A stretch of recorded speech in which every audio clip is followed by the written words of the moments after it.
কিতাবের মধ্যে লেখেন হযরতে বেলাল হাবশী রাদিয়াল্লাহু তাআলা আনহুর জীবন ইতিহাস করলে পাওয়া যায় গো বাবা। ফাজাইলে আমল নামে একটা কিতাব আছে, সেই কিতাবের মধ্যে হিকায়াতে সাহাবা নামে একটা অধ্যায় আছে বাবা। সেই অধ্যায়টা আপনারা বেলাল হাবশী রাদিয়াল্লাহু তাআলা আনহুর জীবন ইতিহাস করে দেখতে পারেন গো বন্ধু। এরকমভাবে তাকে আঘাত করতে করতে রাত্রিবেলায় তাকে মেরে তাকে গাছের সাথে লটকাইয়া গাছের সাথে বান্ধিয়া তাকে এরকমভাবে আঘাত করা হইত। আঘাত করতে করতে এরকমভাবে শরীরটা জখম হইয়া যাইত, শরীরটা রক্তাক্ত হইয়া যাইত। তারপরেও তাকে জিজ্ঞেস করা হইত, বেলাল রে তুমি কালেমা ছেড়ে দাও, কালেমা ছেড়ে দিলেই আমরা তোমাকে আর মারব না, আমাদের দলে ভুক্ত করে নিব। এইবার বাবাজি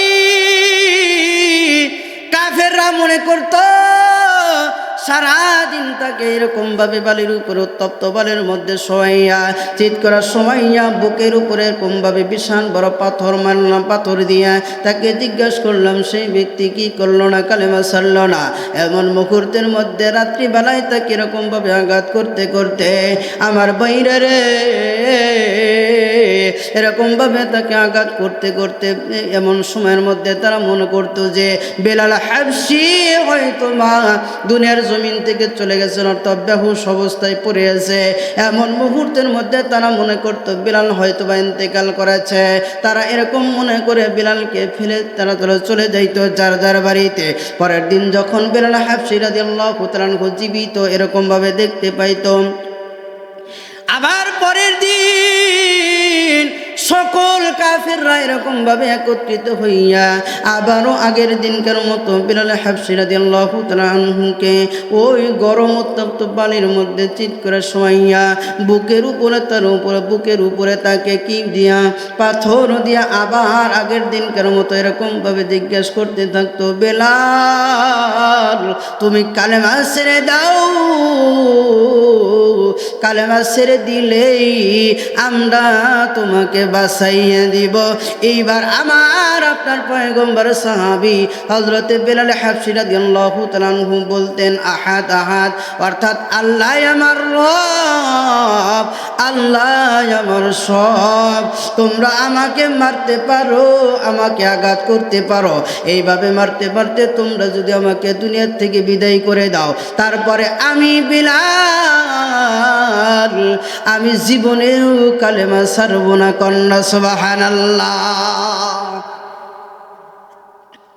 আমার বাবাজি, আমার বন্ধুগণ, একবার যাই তারা আঘাত করতে করতে তারা মনে করতো বেলালকে এরকমভাবে যদি আঘাত করা হয়, এরকমভাবে আঘাত করা হইলে বেলাল হাবশী রাদিয়াল্লাহু তাআলা আনহু এক পর্যায়ে ইসলামের উপরে বিরক্ত হইয়া কে ইসলাম ধর্ম পরিত্যাগ করে দিবে, এরকম ধান্দা নিয়ে তারা যখন আবার আঘাত করে শুরু করে দিল, এক পর্যায়ে হযরতে বেলাল হাবশী রাদিয়াল্লাহু তাআলা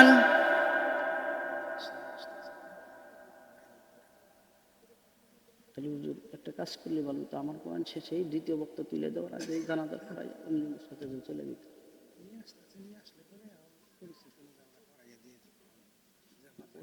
জানাজা পড়াইলে তো আমার জানা গেল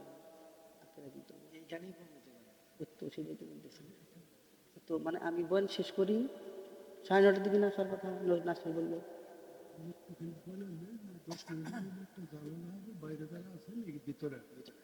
তারপর আবার ওয়াচ করতে থাকুন, আসলে 5 মিনিট বন্ধুদের বাংলা পয়লা দিয়ে আবার শুনুন।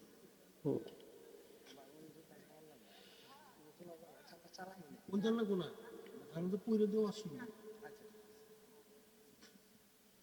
আমরা সকলে জানি আমাদের দত্তগ্রামে একজন মানুষ মারা গেছেন, জানাজা লাশ চলে আসতেছেন। লাশ চলে আসার পরে আমরা জানাজা পড়েই আমরা বিদায় করে দিয়ে আবারও আমরা বয়ান শুরু করে দিব ইনশাল্লাহ। 10 মিনিটের মধ্যে সবাই যাদের ওযু নাই ওযু সেরে আমরা সময় দিব ইনশাল্লাহ। যাদের ওযু নাই ওযু সেরে এসে আমরা জানাজায় দাঁড়ায় যাব। এখন আপাতত না উঠলে ভাই উঠেন না, বসেন বসেন বসেন, সময় দেওয়া হবে ইনশাল্লাহ। ওযুর সময় দেওয়া হবে। বেলাল হাবশী রাদিয়াল্লাহু তাআলা আনহুকে যখন এরকমভাবে দেখলেন যে তাকে বারবার আঘাত করার পরেও একটা জবান দিয়ে তার একটা কথাই শুধুমাত্র চলতেছে, সেটা হলো আহাদ আহাদ, আল্লাহ রব, আল্লাহ আমার সব। হযরত আবু বকর সিদ্দিক রাদিয়াল্লাহু তাআলা আনহু একদিন আসলেন, আসার পরে এমন অবস্থায় দেখলেন, দেখার পরে বিলাল রাদিয়াল্লাহু তাআলা আনহুকে বললেন, হে বিলাল, তুমি অন্তত পক্ষে আহাদ আহাদ শব্দটা বন্ধ করে দাও। এমন মুহূর্তের মধ্যে বিলাল রাদিয়াল্লাহু তাআলা আনহু বন্ধ করবেন তো দূরের কথা, আরো বেশি আহাদ শব্দ তার জবান দিয়ে আরো চালু হয়ে গেল। সুবহানাল্লাহ। এমন পর্যায়ের মধ্যে যখন দেখলেন তারা আঘাত করতে করতে বিলাল রাদিয়াল্লাহু তাআলা আনহুকে প্রতিনিয়তভাবে এরকমভাবে তাকে আঘাত করা হইতেছে, এমন মুহূর্তের মধ্যে আবু বকর সিদ্দিক রাদিয়াল্লাহু তাআলা আনহু বিলাল রাদিয়াল্লাহু তাআলা আনহুকে ক্রয় করে এক পর্যায়ে আবু বকর সিদ্দিক রাদিয়াল্লাহু তাআলা আনহু তাকে গোলাম থেকে আজাদ করে দিলেন। কন্যা সুবহানাল্লাহ। আমার বাবাজি, যার কারণে বিলাল রাদিয়াল্লাহু তাআলা আনহু জীবন ইতিহাস করলে পাওয়া যায় গো বাবা, বিলাল রাদিয়াল্লাহু তাআলা আনহু কত বড় একজন সাহাবী ছিলেন। বিলাল হাবশী রাদিয়াল্লাহু তাআলা আনহু দুনিয়া অবস্থান করেন। এই যে মিরাজের চাঁদ শুরু হইয়া গেছে, আমার আপনার পয়গম্বর সশরীরে মেরাজ করেছেন, জান্নাত দেখেছেন, জাহান্নাম ভ্রমণ করেছেন। জান্নাতের মধ্যে যখন আমার আপনার পয়গম্বর জান্নাতের মধ্যে ঘোরাফেরা করতেছেন বাবাজি, এক পর্যায়ে বিলাল রাদিয়াল্লাহু তাআলা আনহুর জুতার আওয়াজ আমার আপনার পয়গম্বর জান্নাতের মধ্যে শুনতে পাইলেন। মারহাবা, আরো জোরে কন্যা সুবহানাল্লাহ। আমার বাবাজি বিলাল হাবশী রাদিয়াল্লাহু তাআলা আনহুর জীবন ইতিহাস করলে পাওয়া যায় গো বাবা। বিলাল হাবশী রাদিয়াল্লাহু তাআলা আনহুকে আল্লাহ পাক রব্বুল আলামিন মসজিদে নববীর স্থায়ী মসজিদ হিসাবে আল্লাহ পাক রব্বুল আলামিন পয়গম্বরের ইশারা অনুযায়ী আমার আপনার পয়গম্বর মসজিদে নববীর মসজিদ হিসাবে কবুল করেছিলেন। মামার বাইরে বিলাল হাবশী রাদিয়াল্লাহু তাআলা আনহু প্রতিনিয়ত আযান দিতেন। আমার বন্ধুগণ, এখন সময়ের মধ্যে যেরকম ভাবে দেখা যায় মুয়াজ্জিন সাহেব যদি একটা শব্দ যদি উচ্চারণ করতে না পারে, যেমন হাইয়া আলাস সালাহ, হাইয়া আলাল ফালাহ, একটা শব্দ যদি আশহাদু আল্লা ইলাহা ইল্লাল্লাহ কোন একটা শব্দ যদি উচ্চারণ করতে না পারে, মুক্তাদিদের মধ্যে সমালোচনার অভাব নাই। আছে না নাই? আমার বাবাজি বিলাল হাবশী রাদিয়াল্লাহু তাআলা আনহু তেমন ভাবে সহি করে শুদ্ধ করে সুন্দর ভাষায়, তেমন কণ্ঠটা ভালো ছিল না। কিন্তু কণ্ঠ যদি ভালো না থাকে, বলেন তো দেখি, এই জবান আজানের জন্য কবুল করে নিয়েছেন কে? আরো জোরে বলতে হবে কে? আমার রব্বুল আলামিন এমন ভাবে বাবাজি বিলাল রাদিয়াল্লাহু তাআলা আনহুর জবানকে কবুল করেছিলেন গো বাবা। এক সময়ের মধ্যে বিলাল রাদিয়াল্লাহু তাআলা আনহু মানুষের আজান আর ভালো লাগে না, সমালোচনা শুরু হয়ে গেল। সুন্দর কণ্ঠওয়ালা, সুন্দর উচ্চারণ করতে পারে এমন একজন মুয়াজ্জিন দিয়ে আমরা আগামীকাল ফজর থেকে আজান দিব। কিতাবের মধ্যে লেখা হয় এরকমভাবে যখন সমালোচনা করতে করতে মুয়াজ্জিন পরিবর্তন করা হলো শুধুমাত্র এক ওয়াক্ত। এমন সময়ের মধ্যে ফজর নামাজের আজান হয়ে গেছে, কিন্তু আল্লাহ পাক রব্বুল আলামিনের আরশে মহল্লা পর্যন্ত আজান পৌঁছে নাই। কন্যা সুবহানাল্লাহ। আমার ভাইরা, আমার বন্ধুগণ, জিবরাইল আলাইহিস সালাতু ওয়াস সালামের সাথে সাথে পয়গম্বরের কাছে আগমন। এমন মুহূর্তের মধ্যে পয়গম্বরকে জিজ্ঞাসা করলেন, ইয়া রাসূলুল্লাহ, নবী গো, আজকে মসজিদে নববীতে ফজরের নামাজের আজান হয় নাই। আমার আপনার পয়গম্বর বললেন না না, আজান তো হয়েছে। এবার জিবরাইল আলাইহিস সালাতু ওয়াস সালাম বলতেছে, যদি আজান হয়েছে মনে হয় বেলাল আজান দেয় নাই, কন্যা সুবহানাল্লাহ। যার কারণে বেলালের আজান আল্লাহ পাক রব্বুল আলামিনের আরশে মহল্লা পর্যন্ত পৌঁছাইয়া যায়।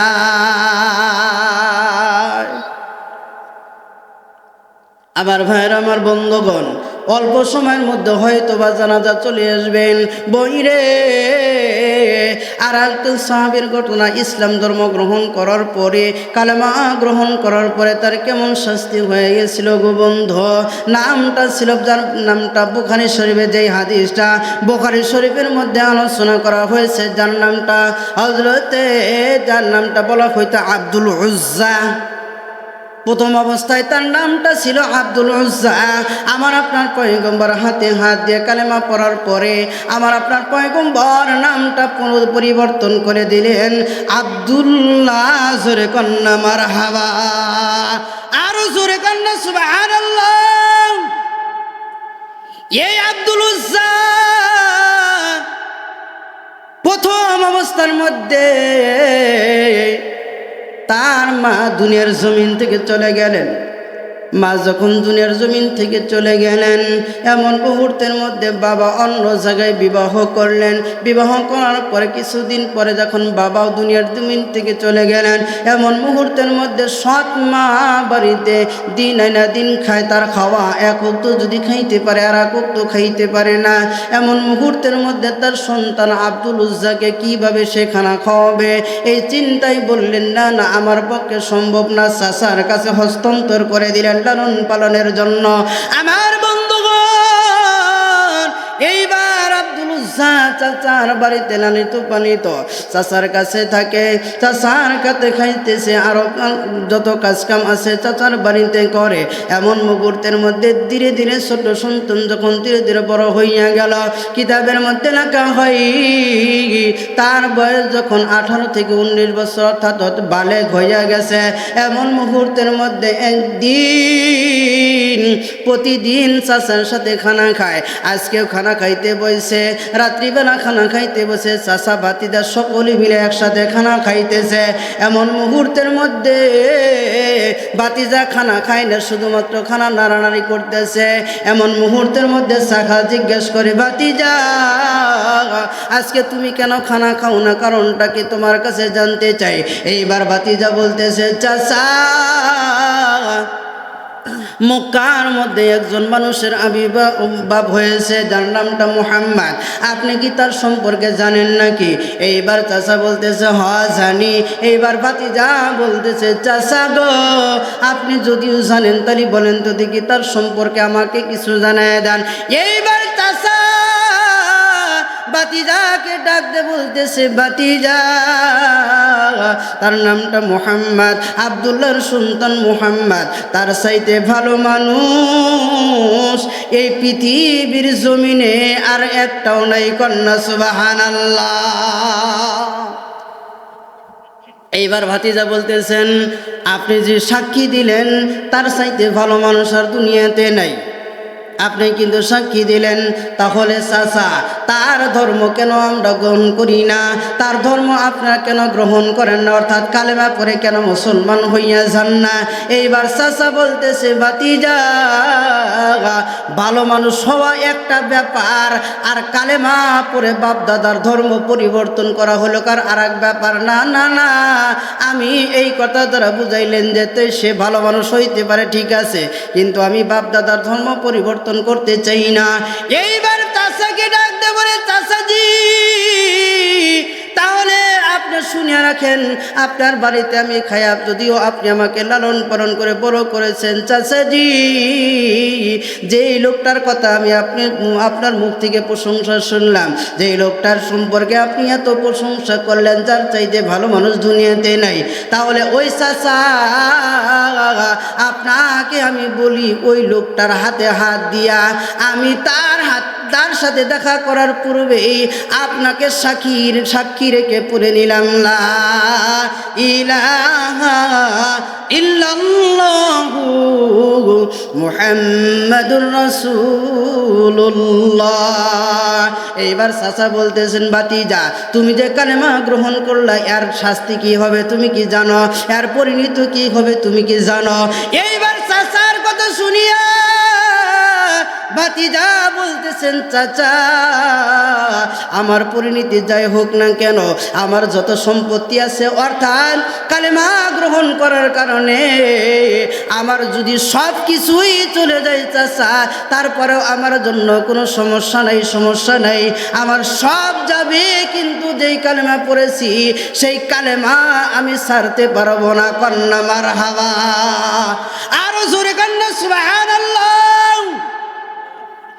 এইবার বাবাজি খেয়াল করেন গো বন্ধু, অল্প সময়ের মধ্যে শেষ করে দিব, আর বেশি সময় আপনাদের নষ্ট করতে চাই না।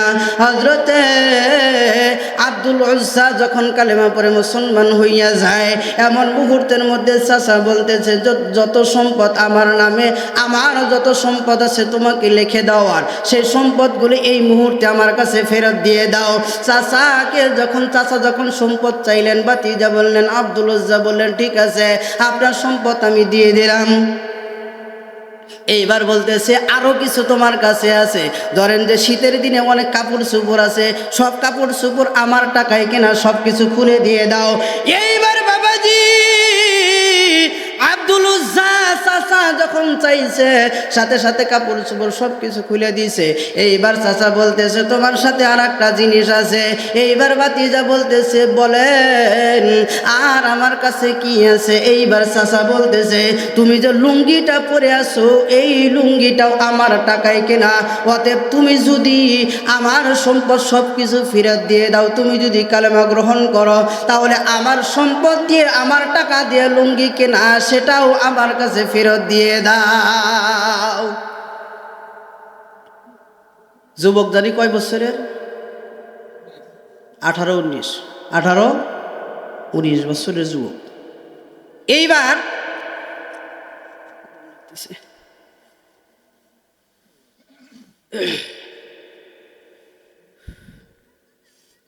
এইবার চাচা যখন বলল যে আমার টাকা দেয়া লুঙ্গি কেনা, লুঙ্গিটাও ফেরত দিয়ে দাও,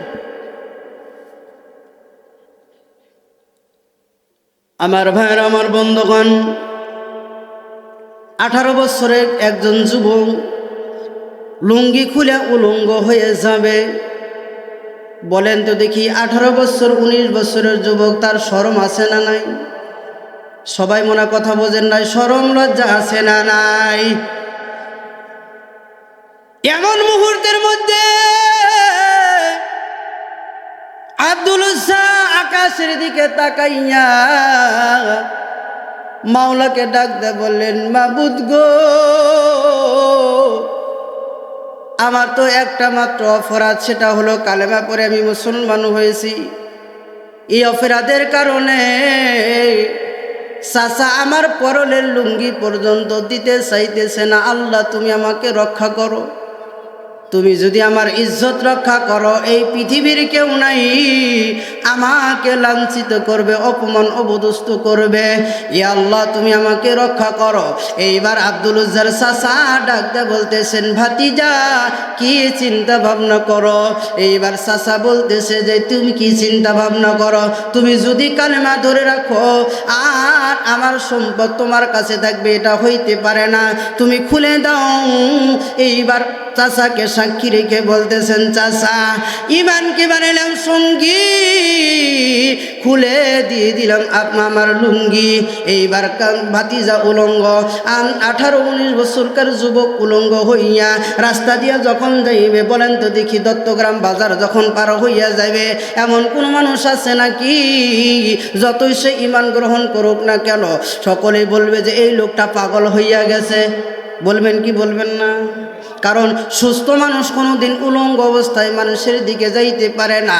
এমন মুহূর্তের মধ্যে চাচার কাছ থেকে বিদায় নিয়া চাচাকে বললেন, চাচা আমি তোমার বাড়িতেও থাকবো না, আমি চলে যাব আমার পয়গম্বরের রওজা মুবারক, আমার পয়গম্বরের বাড়ির দিকে রওনা হয়ে গেলাম, আমার পয়গম্বরের কাছে আমি চলে যাব।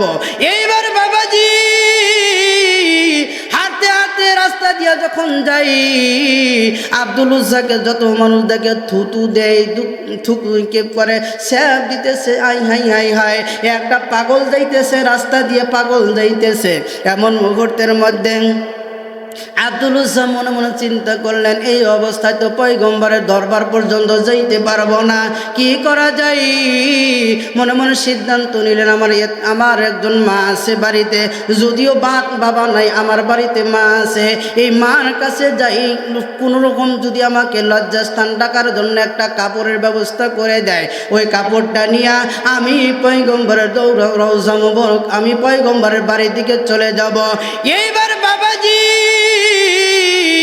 দৌড় দিয়ে যখন তার বাড়ি পর্যন্ত পৌঁছে গেলেন, এমন মুহূর্তের মধ্যে বাড়ির ভিতর যাওয়ার সঙ্গে সঙ্গে বললেন, বাগো মা, মা বলে ডাক দিলেন। এইবার যখন তার মা ঘরের ভিতর থেকে বাইরে হয়, যখন দেখলেন যে আমার ছেলে উলঙ্গ, 18 বছরকার যুবক যখন উলঙ্গ অবস্থায় আছে, এমন মুহূর্তের মধ্যে মা আর সামনে আসলেন না, পর্দার আড়াল থেকে বলতেছেন, বাবা তোমার এই অবস্থা কে করলো? এইবার বাবাজি এইবার আব্দুল উজ্জা বলতেছেন, মাগো আমি শুধুমাত্র কালেমা গ্রহণ করেছি, এটাই আমার অপরাধ, যার কারণে আমার চাচা আমার সম্পদ সব কিছু নিয়ে গেছে, আমার যা কিছু আছিল সব কিছু নিয়ে গেছে, শুধুমাত্র আমার একটা লুঙ্গি, শুধুমাত্র চাচার কাছে আবদার জানাইলাম, চাচা আমাকে দেয় নাই, চাচা আমাকে উলঙ্গ করে লুঙ্গি পর্যন্ত নিয়ে গেছে। মাগো তোমার কাছে যদি আমার এরকম পরনের জন্য কিছু থাকে, লজ্জাস্থান ঢাকার জন্য যদি কিছু থাকে, আমাকে দিয়ে দাও। এইবার বাবাজি মা বলতেছেন, বাবা আমি তোমাকে কি দিয়ে এতটুকু উপকার করব, আমি তো দিন এনে দিন খাই, মাঝে মধ্যে খাইতে পারি না, তুমি তো আমার অবস্থা জানো, দেখি তোমাকে কিছু দিয়ে আমি উপকার করতে পারি কিনা, সহযোগিতা করতে পারি কিনা, তোমার লজ্জাস্থান ঢাকার জন্য ব্যবস্থা করতে পারি কিনা। এইবার বাবাজি তার মা বাড়ির ঘরের মধ্যে খুঁজতে খুঁজতে অনেক খোঁজাখুঁজি করার পরে কোনো এরকম ব্যবস্থা নাই। এবার যখন খুঁজতে করতে ছোট্ট একটা কম্বল পাইলেন, এইবার এই কম্বলটা বললেন, বাবা এই যে একটা কম্বল, এটাই হলো আমার সম্বল, ইয়া ব্যতীত আমার কাছে আর কিছু নাই। এইবার মা বলতেছেন, তাহলে কি করা যায়? এইবার আব্দুল উজ্জা বলতেছেন, মা গো তোমার কাছে যেহেতু এই কম্বল ছাড়া আর কিছু নেই, তাহলে তোমার কাছে আমার আবদার, এই কম্বলটা দ্বিখণ্ডিত করো, দ্বিখণ্ডিত করে এক অংশ তুমি রাখো, আর এক অংশ আমাকে তুমি দিয়ে দাও। এইবার আব্দুল উজ্জাকে এক অংশ দিয়ে দেওয়া হইল, আর এক অংশ তার মা রেখে দিল। এইবার বাবাজি এইবার আব্দুল উজ্জা এক অংশ নিয়ে তার লজ্জাস্থান ঢাকিয়া এরকমভাবে ধরে আছে, যদি হাতটা ছেড়ে দেয় সাথে সাথে তার উলঙ্গ হইয়া যায়। এরকমভাবে ধরে যখন হাঁটতে হাঁটতে পয়গম্বরের বাড়ির দিকে চলে যাইতেছেন, এমন মুহূর্তের মধ্যে এরকমভাবে যখন তার আমার আপনার পয়গম্বরের বাড়ির দিকে যাইতেছেন, লম্বা কথা গো বাবা, আমি আর কতটুকু বলবো, হয়তো আল্লাহ শেষে পড়েছে, আমাদেরকে জানাজার নামাজে শরীক হইতে হবে। এইবার বাবাজি আমার আপনার পয়গম্বরের বাড়ির দিকে আব্দুল উজ্জা রওনা করলেন। এরকমভাবে হাঁটতে হাঁটতে হাঁটতে হাঁটতে হাঁটি হাঁটি পা পা করে আব্দুল উজ্জা পয়গম্বরের বাড়ির দিকে চলে যাইতেছেন। এমন মুহূর্তের মধ্যে লম্বা ঘটনা গো বাবা, আমার আপনার পয়গম্বরের বাড়ি পর্যন্ত পৌঁছে গেলেন। কন্যা সুবহানাল্লাহ। এইবার আমার আপনার পয়গম্বরের দরবারে যখন আব্দুল উজ্জা চলে গেলেন গো বাবা, এমন মুহূর্তের মধ্যে আমার আপনার পয়গম্বর সাহাবায়ে কেরামকে নিয়া এরকমভাবে দর্শ দিতেছেন। এমন মুহূর্তের মধ্যে আব্দুল উজ্জা ওই জায়গার মধ্যে এমন অবস্থায় তার ওই কম্বলটা ধরা আছেন, এখন পর্যন্ত ছাড়তেছেন না। হঠাৎ করে আব্দুল উজ্জার দিকে আমার আপনার পয়গম্বরের নজর চলে গেছে। সুবহানাল্লাহ কোন। এইবার বাবাজি আমার আপনার পয়গম্বরের যখন নজরটা আব্দুল উজ্জার দিকে চলে গেছেন, যুবক মানুষ, এমন মুহূর্তের মধ্যে তার দিকে এগিয়ে গেলেন। যাওয়ার পরে জিজ্ঞেস করলেন, তুমি কোথায় থেকে আসছো? এইবার বললেন, আমি অমুক জায়গায় থেকে আসছি। তোমার এই অবস্থা কেন হয়েছে বলো। এইবার আব্দুল উজ্জা বললেন, হুজুর, আমি একটু মাত্র আমার অপরাধ, সেই অপরাধটা হইল আমি অন্য কোনো অপরাধ করি নাই। আপনি আপনার নামটা শোনার পরে আমি কালেমা পড়ে মুসলমান হইয়া গেছি, এয়া হলো আমার অপরাধ। এই অপরাধের কারণে আমার চাচা আমার যাবতীয় সম্পদ আমার থেকে নিয়ে নিয়েছে, তার সমস্যা নেই। কিন্তু চাচা যখন আমাকে বলল, ভাতিজা তোমার পরনে যে লুঙ্গিটা আছে লুঙ্গিটাও আমার দিয়ে দাও। এইবার আমি চাচার কাছে আবদার জানাইলাম, চাচা শুধুমাত্র আমাকে বেইজ্জতি করার জন্য লুঙ্গিটা নিয়েন না, লুঙ্গি শুধু আমাকে দিয়ে দেন, অন্য কিছু চাই না। এইবার বাবাজি আমার আপনার পয়গম্বর সাহাবায়ে কেরামকে ডাকলেন। ডাকার সঙ্গে সঙ্গে সাহাবায়ে কেরামের কাছে বললেন, যার একের অধিক কাপড় আছে আমার আব্দুল উজ্জাকে দিয়ে দাও। এইবার তাকে জিজ্ঞাসা করা হইল, তোমার নামটা আব্দুল উজ্জা, আজকে থেকে আব্দুল উজ্জা নয়, আজকের থেকে তোমার নাম রেখে দিলাম, আমি তোমার নাম রেখে দিলাম আব্দুল্লাহ। জোরে কন্যা সুবহানাল্লাহ। এইবার আব্দুল্লাহ নামটা হয়ে গেল আব্দুল্লাহ। এইবার সাহাবায়ে কেরামের কিছু কিছু কাপড় নিয়ে তাকে দান করে দিলেন। এইবার আব্দুল উজ্জা থাকতেছেন আসহাবে সুফার মধ্যে থাকতেছেন, ওই জায়গার মধ্যে খাইতেছেন, তারপরে চলতেছেন। এমন মুহূর্তে রাত্রি যখন গভীর হইয়া যায়, সাহাবায়ে কেরাম কিছুক্ষণ পরে তারা ঘুমাইয়া যায়। এমন মুহূর্তের মধ্যে আব্দুল উজ্জা যখন আব্দুল্লাহ হইয়া গেল, আব্দুল্লাহ রাদিয়াল্লাহু তাআলা আনহু আর ঘুমান না, আমার মাওলা পাককে ডাকেন, মাবুদ জীবনে ভুল করেছি, আর জীবনে ভুল করব না। আমি তো কালেমা কি জিনিস এটা বুঝি নাই, আপনার পয়গম্বর কি জিনিস সেটাও বুঝি নাই। মাবুদ যে ভুল করেছি, যে অপরাধ করেছি, আপনি আমাকে ক্ষমা করে দেন। মাবুদ এরকম যখন সারা রাত্রি কান্নাকাটি করে আব্দুল্লাহ রাদিয়াল্লাহু তাআলা আনহু সারা রাতে কান্নাকাটি করে সকালে ফজর নামাজের পরে কিছু সাহাবী আমার আপনার পয়গম্বরের কাছে অভিযোগ দিলেন, ইয়া রাসূলুল্লাহ, ইয়া হাবিবাল্লাহ, আমরা সারা রাত কি করে, আমরা সারা রাত যখন ঘুমাইয়া যাই, আপনার আব্দুল্লাহ তো ঘুমায় না, কি করে? এইবার সাহাবায়ে কেরাম বলতেছে, আমাদের ঘুমটা কামাই করিয়া, আমাদের ঘুমে ডিস্টার্ব করিয়া সে শুধু আল্লাহ আল্লাহ ডাকাডাকি করে। এইবার বাবাজি আমার আপনার পয়গম্বর বললেন, আব্দুল্লাহকে তোমরা বাধা দিও না, আব্দুল্লাহকে আল্লাহ ডাকতে দাও, কারণ তার ঈমান হইল কঠিন অবস্থার ঈমান। এই ঈমান গ্রহণ করার কারণে, এই কালেমা গ্রহণ করার কারণে নিজের পরনের লুঙ্গি পর্যন্ত আনতে পারে না। এই জন্য বাধা দিও না, তাকে আল্লাহকে ডাকতে দাও, তাকে মন ভরে আল্লাহকে ডাকতে দাও। এমন সময়ের মধ্যে একটা যুদ্ধের ঘোষণা হয়ে গেল, সকল সাহাবায়ে কেরাম যুদ্ধে চলে যাবেন। এমন মুহূর্তের মধ্যে আব্দুল্লাহ রাদিয়াল্লাহু তাআলা আনহু যুদ্ধে চলে যাবেন। আবার আপনার পয়গম্বরকে বললেন, ইয়া রাসূলুল্লাহ, জবাই তো যুদ্ধের জন্য এত টাকা পয়সা দান করতেছে, অমুক জিনিসপাতি দান করতেছেন, ইয়া রাসূলুল্লাহ আমার কাছে তো দিনের জন্য খেদমত করার জন্য আমি তো কিছুই দিতে পারবো না, ইয়া রাসূলুল্লাহ আপনি আমার জন্য দোয়া করে দেন, যেন আমার এই শরীরের রক্ত আপনার রাস্তায়, আল্লাহ রাস্তায় খরচ করে দিতে পারে। কন্যা সুবহানাল্লাহ। এইবার আব্দুল্লাহ রাদিয়াল্লাহু তাআলা আনহু আমার আপনার পয়গম্বরের কাছে দোয়া চাইলেন, ইয়া রাসূলুল্লাহ আমার শরীরের রক্ত যেন দিনের রাস্তায় কোরবানি হয়ে যাক, এই জন্য আপনার কাছে দোয়া চাই। এইবার আমার আপনার পয়গম্বর দোয়া করলেন কি? উল্টা দোয়া করলেন, হে আব্দুল্লাহ, আমি তোমার জন্য দোয়া করলাম, তোমার শরীরের যে রক্ত আছে কাফেরদের জন্য আমি হারাম ঘোষণা করলাম। সুবহানাল্লাহ। এইবার আব্দুল্লাহ রাদিয়াল্লাহু তাআলা আনহু আমার আপনার পয়গম্বরকে জিজ্ঞাসা করলেন, ইয়া রাসূলুল্লাহ, কিছুই বুঝতে পারলাম না, আমি আপনার কাছে শহীদ হওয়ার জন্য আমি কি করলাম? দোয়া চাইলাম। আপনি আমার নামে শহীদ হওয়ার জন্য দোয়া না করে উল্টা আমার জন্য দোয়া করলেন যে তোমার রক্ত এবং তোমার মাংস আমি কাফেরদের জন্য হারাম ঘোষণা করে দিলাম। এটা কেমন হইল?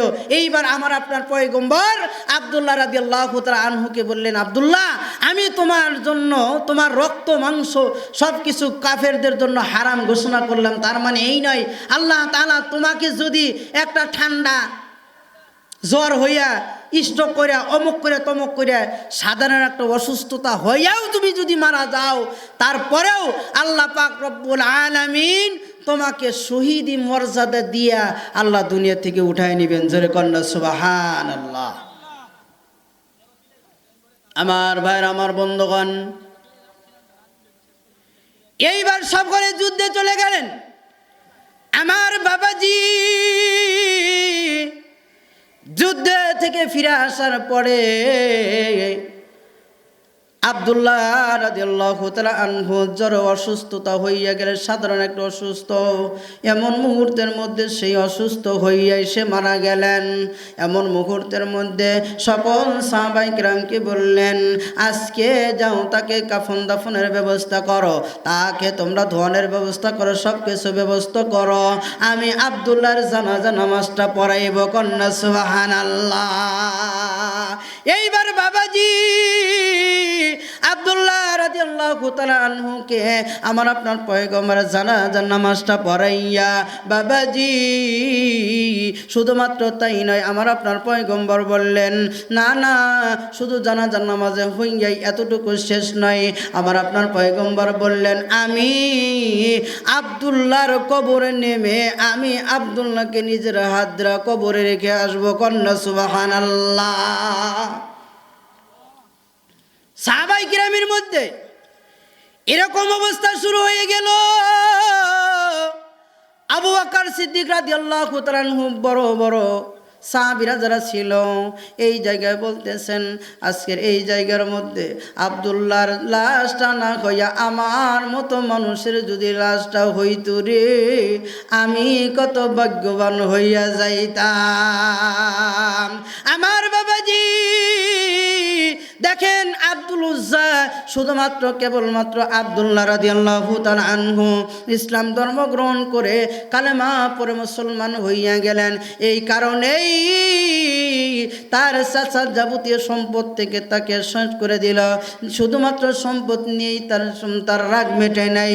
এমন মুহূর্তের মধ্যে তার সকল আসবাবপত্র নিয়ে যায়।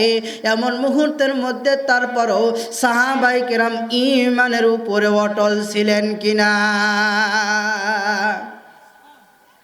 এই জন্য বলতেছি, ঈমান নিয়ে যেই ব্যক্তি কবরে যাইতে পারবে গো বাবা, ঈমান এমন একটা দামি সম্পদ, এই সম্পদ নিয়ে কোনো মানুষ যদি কবরে যাইতে পারে, ঈমান হালতে যদি কোনো মানুষ যাইতে পারে, আল্লাহ পাক রব্বুল আলামিন তার কবরটা আল্লাহ তাআলার সাথে সাথে জান্নাত বানায় দিবেন। এই জন্য বাবাজি ঈমানি হালতের মধ্যে থাকার জন্য আল্লাহ তাআলার কাছে দোয়া করার দরকার আছে না নাই? আরো জোরে কোন দরকার আছে না নাই? ঈমানের পথে অবিচল থেকে আমার মরণ যেন হয়। বলেন, ঈমানের পথে অবিচল হইতেছে না শক্তি। ভাত খাইছেন না নাকি? হ্যাঁ বলেন, ঈমানের দোয়া একটা দোয়া, এটা এমন একটা দোয়া, আল্লাহ তাআলা যদি এই দোয়া কোনো মানুষের জন্য কবুল করে এতটুকুই যথেষ্ট। আল্লাহ তাআলা ওই ব্যক্তিকে জান্নাতি মানুষ হিসেবে কবুল করবেন। জোরে কন্যা সুবহানাল্লাহ। এই জন্য এই যে সময় শেষ, ঈমান বলেন সকলে, ঈমানের পথে অবিচল থেকে থেকে আমার মরণ যেন হয় ঈমানের পথে অবিচল থেকে আমার মরণ যেন হয়। আল্লাহ কবুল করো, জোরে কোন আমিন, আরও জোরে কন্যা আমিন। আলহামদুলিল্লাহ, লাশ এসে পড়েছেন। আমরা আর আলোচনা দীর্ঘায়িত করব না, এখনই আমরা জানাজার নামাজের জন্য তৈরি হয়ে যাই। এই যে দেখেন মানুষ চলে গেছে, এর দুনিয়ার যত আমল আছে সব আমলের দরজা বন্ধ, তাই না? আমলের দরজা আজকে থেকে বন্ধ। এই জন্য আল্লাহ তাআলা আমাদেরকে ঈমান সহকারে কবরে যাওয়ার তৌফিক দান করে। সকলে বলেন আমিন, আরও জোরে বলেন আমিন। আখিরি দাওয়ানা আনিল হামদুলিল্লাহি রাব্বিল আলামিন। আসসালামু আলাইকুম ওয়া রাহমাতুল্লাহি ওয়া বারাকাতুহু।